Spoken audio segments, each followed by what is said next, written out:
Данил Курбский. Страх в глубине леса. Мы забыли бабушкины сказки.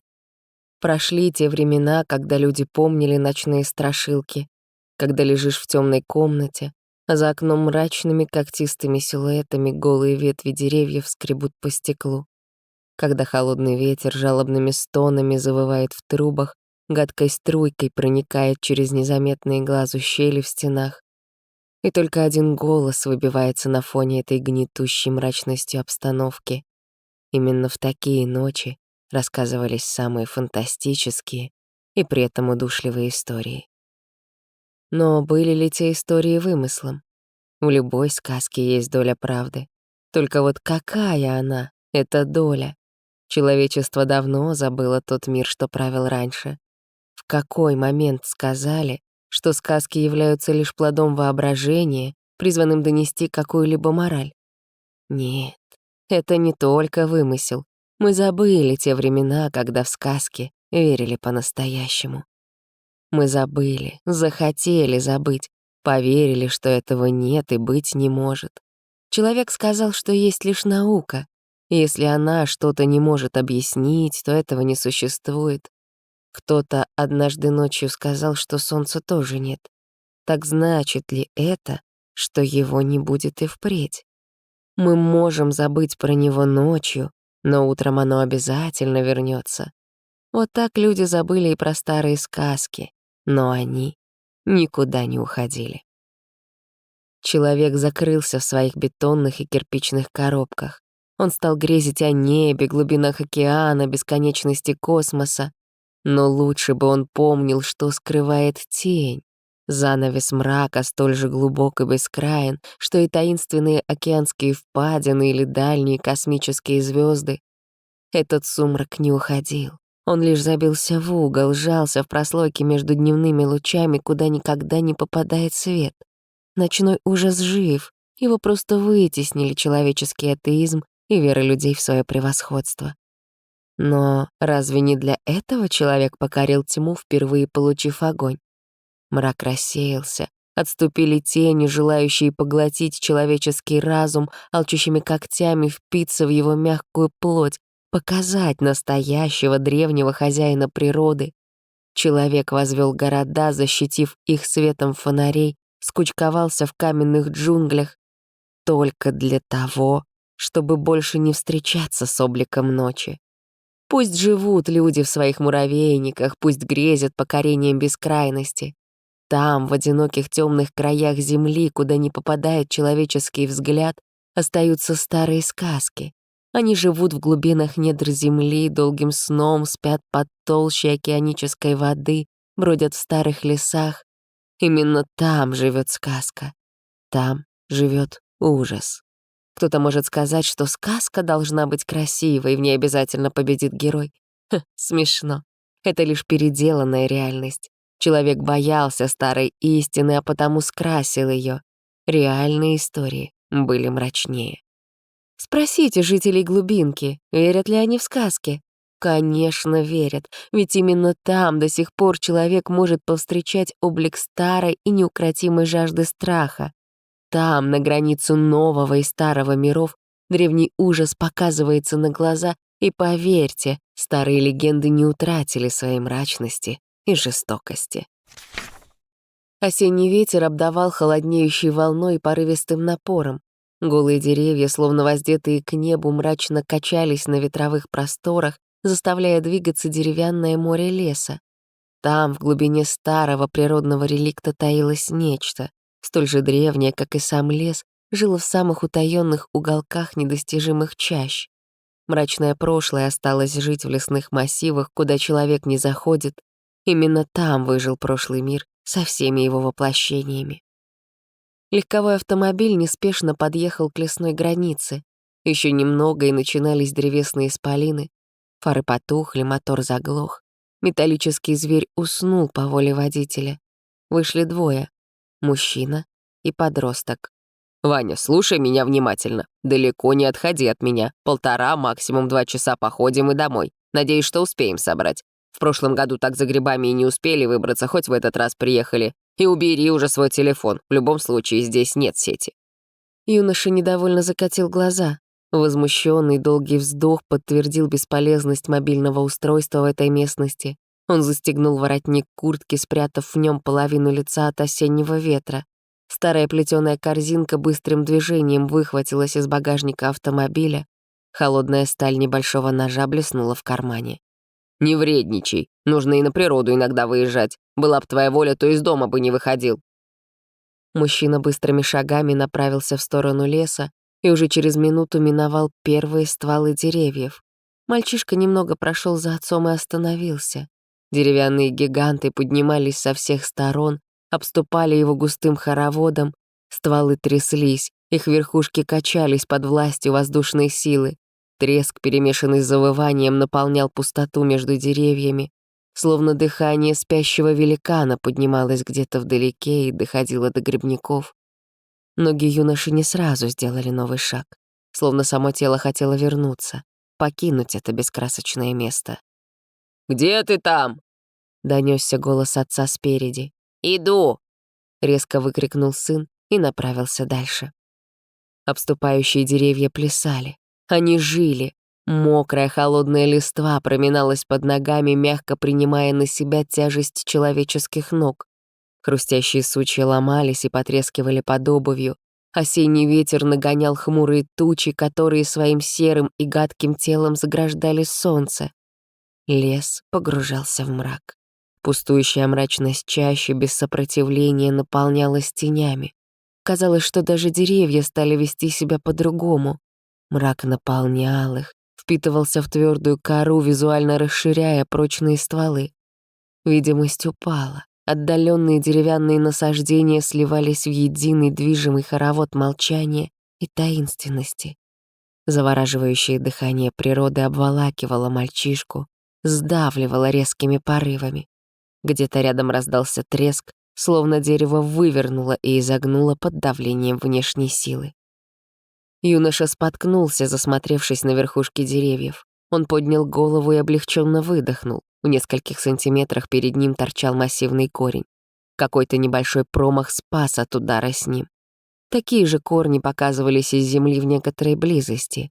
Они испещряли землю, вырывались из нее темными крючьями, извиваясь и изгибаясь, словно некий паразит пустил свои длинные щупальца в плодородный грунт, намертво зацепившись в нем, и теперь живет в сырых и укромных недрах. Где-то вдалеке послышался звук падающего дерева. Лес содрогнулся. По нему, как по нервной системе, прошелся импульс боли. Молчащая пустота на несколько секунд наполнилась грохотом и треском. Деревья, как базарная толпа, начали перешептываться своим скрипом. В лесу словно настало минутное замешательство от страха и шока. «Отец!» — выкрикнул юноша, но ответа не получил. Мальчишка замер, стараясь прислушаться. Но кроме шума качающихся крон ничего не было слышно в мрачном лесу. «Отец!» — повторил он, надеясь на отклик. Никто не спешил отозваться. Только деревянные массивы еще с большей силой стали качаться, словно их раздражал голос человека. Быстрые шаги понесли юношу дальше, вглубь старой чащи. Темные стволы деревьев проносились мимо. Похожие друг на друга, они сливались в однородную картину, где нельзя было отличить что-либо. Нервная дрожь пронеслась по телу. В голову пустили свои жуткие корни пугающие мысли. Дыхание стало частым. Казалось, что никаким количеством воздуха невозможно наполнить легкие. Страх холодным потом прошел по спине юноши, тяжелым грузом оседая в голове. Руки быстро старались расчищать дорогу, отодвигая нагромождение веток. Мальчишка бежал через них, а голые сучья все же били по лицу и хлестали руки. Он стремился через мрачный чистокол деревьев, уже даже позабыв направление. Вскоре ему предстала нежеланная картина. Юноша увидел, что вызвало недавний грохот, который эхом прошелся по лесу, выгрызая тишину. Тяжелый ствол повалился, обрушившись всем своим весом на земную твердь. Какая же сила способна была обрушить одинокое дерево? Ответа не было. Но это было не главное. Кровавое месиво окрасило землю под стволом. Под деревянной тяжестью плоть раздавилась, смешалась с грязью и землей. Корзинка выпала из обессиленных рук юноши. Его отец, а точнее то, что осталось от него, был придавлен природным роком. Нельзя было отличить левую часть тела. Часть лица застыла в последнем облике ужаса. Глаза запомнили свой последний страх, представший перед ними за момент до последнего вздоха. Рот искривился, словно паралитическим импульсом обдало тело. В руке до сих пор находился срезанный перед смертью гриб. Юноша не мог в это поверить. Такого просто не могло быть. Только же недавно отец ушел немного дальше, а сейчас... Ноги подкосились. Сила покинула их. Они не могли удерживать дрожащее тело. Глаза отказывались это видеть, разум отказывался в это верить. Шок сковал юного грибника без права на движение. Недавнее частое дыхание резко сократилось практически к минимуму. Ситуация забрала на себя всю власть над телом, даже заставив забыть про дыхание. Деревянный скрип послышался в стороне. Словно поднималось что-то грузное, тяжелое, полное. Страх сковал мышцы, но ноша все же повернул голову. Тьма наполнялась мрачным силуэтом, вырастающим из-за земляной насыпи. Два желтых глаза хищно смотрели на юношу под шум движущегося дерева. Рык и деревянный скрип слились воедино. Нечто вставало, и это нечто было опасным. Омерзительный рот начал двигаться под кровавую капель. Юношу словно вернуло в его же тело. Он резко обернулся и помчался в противоположную сторону. Где-то там была их машина, единственное спасение от лесного ужаса. Он не мог вернуться, остаться вместе с отцом. Нечто убило его. Теперь лишь лес будет знать, что оно сделает с останками мужчины. Позади юноши зашумели деревья от тяжелых прикосновений монстра. Деревянная твердь гудела под его прикосновениями. Юноша выбежал на край леса. Автомобиль послушно спал в ожидании хозяев. Мальчишка обернулся. За ним больше не было погони. Только страх и ужас, пахнущие кровью, тянулись вглубь леса, где сейчас был раздавлен мужчина. Деревня жила медлительным темпом. Осенняя пасмурность серостью окутала поселение. Сырость и грязь сковали дороги, заполнили грунт водой, заставив превратиться землю в однотонную коричневую непроходимую массу. Бессолнечные дни, отданные под господство облачного потока туч, замирали и тянулись в вялом ритме. Дождь хлестал, бил по крышам и карнизам, собираясь в единый хор болезненных всхлипов капель о металл и шифер. Жил только лес, древний исполин. Он не отличался красотой и пышностью. Лес был гол и безлиственен. Только множество древесных стволов, поднимающих свои пальцы ветки и крючья, стремились к небу, забирая на себя все ближайшее окружение. Лес жил своим таинственным и сонным темпом, сокрывая в своей глубине мрачные секреты. По деревне прошел загадочный слух. Недалеко от старого леса был найден брошенный автомобиль. Никто не знал, как долго он ожидал своего обнаружения. Не было понятно, кто его владелец.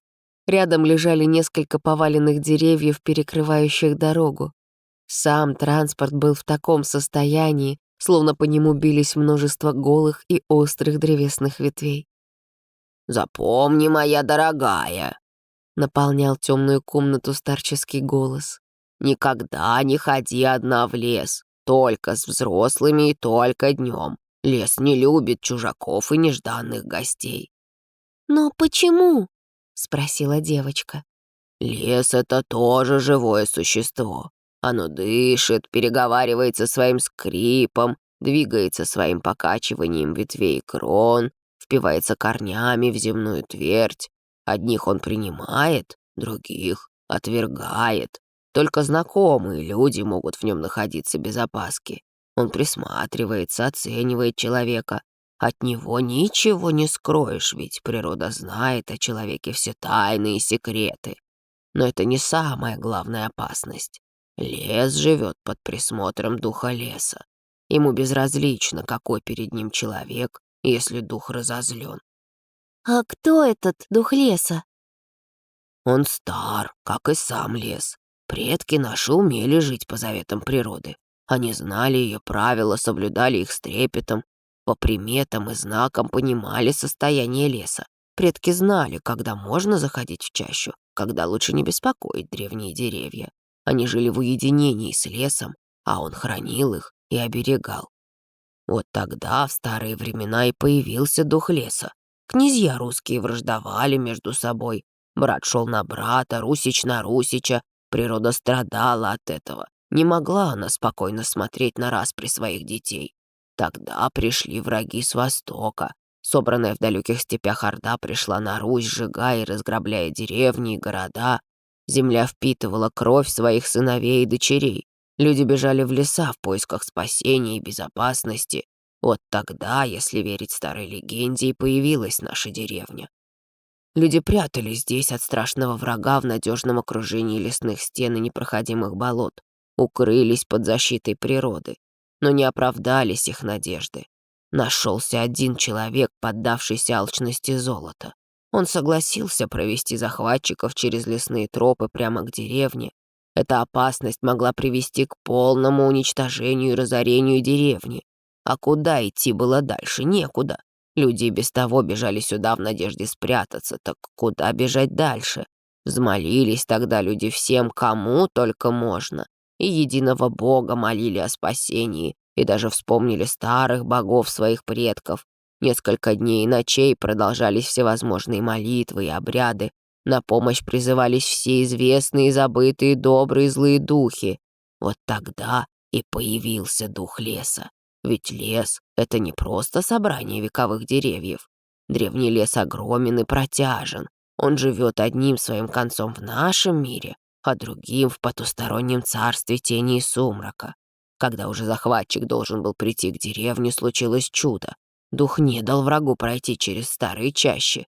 Потом сказали, что в лесу обнаружили большой отряд иноземцев, уничтоженный неизвестной силой, а вместе с ними нашли и того, кто их вел. Предавший своих братьев ради чужого золота был разорван, словно его привязали к двум согнутым молодым деревьям, а затем отпустили и разогнули их, а золото его было разбросано рядом в следах крови. С тех времен дух леса живет в глубинных чащах, куда не проникает ни нога человека, ни свет солнца. Живет со старых времен и будет жить дальше. Бабушка тихонько прикрыла дверь, оставив засыпающую внучку одну. Только негромко донеслось из соседней комнаты. «Мама, зачем ты ей это рассказала? Это ж просто старая история. Такого не может быть». Может быть, не может быть, какая разница? История есть, и она передается в нашей деревне от прошлых поколений. Главное, чтобы после этой сказки она не ходила одна в лес. Мрачная синева ночи пробивалась сквозь стекло. Темная комната обволакивалась осенним холодом и наполнялась шумом дождя. Загадочная аура сказки летала в юном воображении, вырисовывая в глубоком сне картинки старых времен и таинственного духа, живущего глубоко в лесу. Старая история еще несколько дней не покидала детский ум, засев в глубине подсознания едкими и надежными корнями. Это будоражило детскую фантазию, заставляя все дольше всматриваться издалека в качающийся на осеннем ветру лес. Тайна манила, загадка все сильнее притягивала к себе, звала в хоровод древесных исполинов. Нарастающее желание несколько дней развивалось и росло, и вот, наконец, оно заставило девочку ускользнуть от своей семьи и прокрасться границы лесной стены. Гиганты-великаны, которые протягивали свои ветви вверх, словно желая разорвать крючьями и кронами серое небо, гордо замерли перед юной гостьей. Где-то там, под укромной земляной насыпью, покрытой мягкой листвой и одеялом теплого мха, упокоились останки юноши. Старый лес не позволил ему уйти, он стал его добычей. Разорванные и растянутые сухожилия, разбросанные кости и обглоданная плоть — все стало жертвенной пищей, насытившей под кровавые брызги древнего лесного духа. Девочка шла, представляя, как в древности люди бродили среди этих деревьев, жили вместе с этими деревянными исполинами в мире и унисоне. Она воображала, как когда-то такие же дети играли здесь, прятались среди ягодных кустов, а потом опускались в низины, где били холодные родники быстрыми и резвыми потоками. Все эти фантазии так увлекли ее, что она забрела уже в ту часть леса, где царствовали мрак и тень. Вместо красочных представлений, единенной с природой жизни людей прошлого, она вспомнила жуткую историю о духе леса. Страх начал зарождаться в глубине детского подсознания, отдаваясь по спине рябью мурашек. Глаза пытались всмотреться в глубину леса, оглядываясь по сторонам с надеждой узнать путь назад. Руки затряслись, слезы набирали силы и уже были готовы вырваться наружу. Деревянный скрип начал вставать рядом. Деревья закачались, словно верные слуги выстроились в ожидании своего господина. Сначала где-то показалась тень, которая стала неспешно приближаться. Стволы деревьев не были для этой тени помехой. Она с легкостью и проворством проходила между ними. Мрак медленно отступал. Черты приближающегося нечто становились все более отчетливыми. Первыми показались желтые глаза, диким пламенем и жаром выделявшиеся среди сумрака. Затем отчетливой стала голова существа, деревянное лицо, отдаленно схожее с человеческим. Сзади головы выпирали небольшие сучья с редкой листвой. Из головы поднимались массивные деревянные рога, словно образующие древесную корону лесного владыки. Вместо рта был ряд из множества острых сучков, готовых впиваться и вгрызаться без труда в пищу древнего духа. Отчетливого тела не было. Его заменяло множество переплетенных ветвей и сучий разного размера, плотно прилегающих друг к другу. Темный силуэт напоминал человеческий, но трудно было разобрать его детали и более ясные очертания. Девочка заплакала. Молчаливый лес наполнился диким криком и плачем. Пустота разорвалась резким голосом, вырывающим из векового молчания пространство звука. Страх взял верх, но позже был вынужден отступить из-за неожиданности. Несколько деревянных коротких сучьев, напоминающих пальцы человека, поднесли одинокий полевой цветок. Он выделялся привлекающей краской среди гадкой холодной чащи.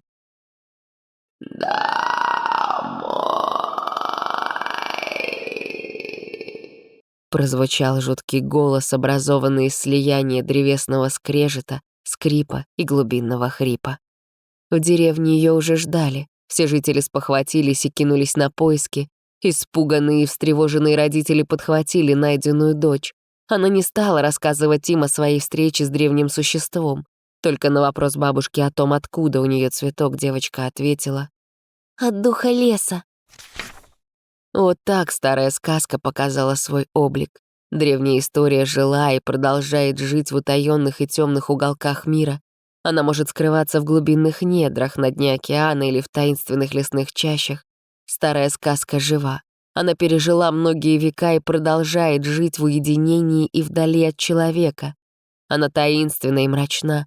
Древние существа и связанные с ними истории ужасны и кровожадны. Они затаились в тенях и сумраке, ожидая своей добычи. Но даже самая страшная сказка, какой бы пугающей она ни была, имеет исключение. В редких случаях страх — это лишь чувство, которое необоснованно вызвано непривычным и необычным. Но не надейтесь на исключение. Оно проявляется крайне редко, когда вы сталкиваетесь с забытым ночным страхом.